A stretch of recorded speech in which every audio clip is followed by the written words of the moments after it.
happened in Australia, because Australia has some very, very serious rules about bringing animals into the country and the length of time they'd have to be quarantined. By this point, we have all heard about the Australian perjury case that Amber is currently involved in. But did you know that there are 2 other cases in Australia that the authorities could pursue, resulting in strict legal action against her? If these charges are proved, we may see Amber rotting in an Australian jail for a very long time. But what are these other 2 cases? Are they really that serious? Keep on watching to find out. An intuitive Twitter user recently looked into Amber's charges in Australia and came up with some shocking updates, which they shared in a tweet of theirs. According to the tweet, we're still talking about Doggygate and perjury in Australia for Amber Heard's false statements in court and customs forum. I want to know about these 2 other charges that were never public or even disclosed to the UK judge. The user also shares some legal documents which shed light on another case that Amber is also involved in. Part of the document read, "On or about the 8th of July 2015, Ms. Heard was charged with 3 offenses. I do not have the details of 2 of them.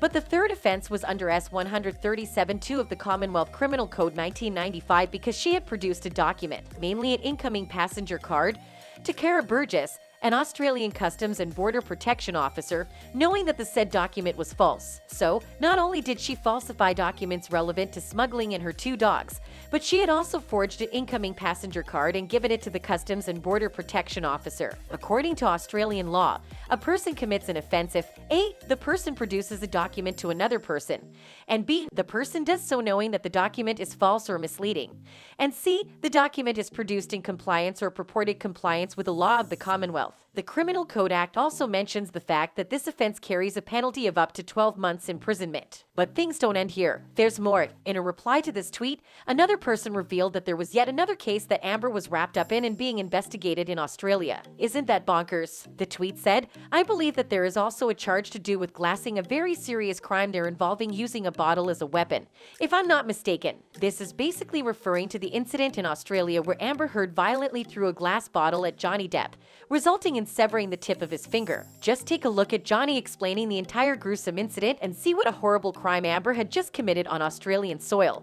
After the first bottle whizzed past my head and shattered, as I said, I walked around the bar, grabbed the larger, was another bottle of vodka, the only one there. The larger bottle, brought it back and poured another shot. But this case isn't as simple. According to this legal expert, it's going to be a little tricky to get Amber punished for this.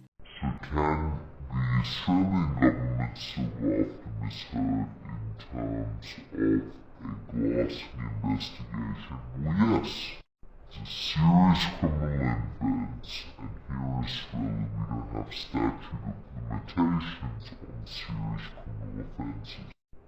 The reality is, though, as time progresses, the likelihood of a case being brought is less and less, because evidence proceeds. That's up to the court evidence. But using a glass as a weapon to hurt another person during an altercation is considered to be a very serious crime in Australia, and if Depp does choose to go ahead with pressing charges, we could see another trial like the one we just witnessed. But this time resulting in Amber getting sentenced to an Australian prison instead of getting a financial penalty. That's it for this video. Don't forget to like and subscribe. Goodbye.